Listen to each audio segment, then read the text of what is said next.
বাংলায় হাতিয়ার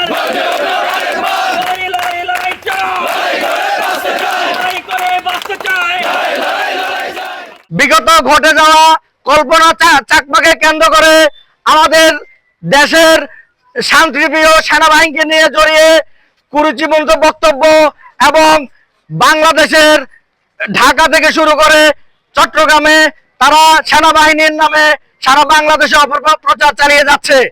তার প্রতিবাদে আমরা আজকে বিক্ষোভ সমাবেশ করছি। এটা চলতে দেওয়া যায় না, চলতে পারে না। স্পষ্টভাবে ঘোষণা দিচ্ছি, যদি কোনো বাঙালি যদি কোনো সেনাবাহিনীর উপর কোনো ধরনের আঘাত হয় তাহলে আমরা বসে থাকবো না। আমার আপনাদের উদ্দেশ্যে বলবো, আপনারা যখন ডাক দেব আপনারা ঘরে কেন বসে থাকবেন? আপনাদের যার যা কিছু আছে তা নিয়েই রাজপথে নেমে আসতে হবে, সন্ত্রাসীদের মোকাবেলা করতে হবে। আপনারা একমত আছেন? কোন সন্ত্রাসীর স্থান পার্বত্য চট্টগ্রামে হবে না, হতে দেওয়া যাবে না। আমি অনুরোধ করব আপনারা ধৈর্য সহকারে আরেকটু অপেক্ষা করেন।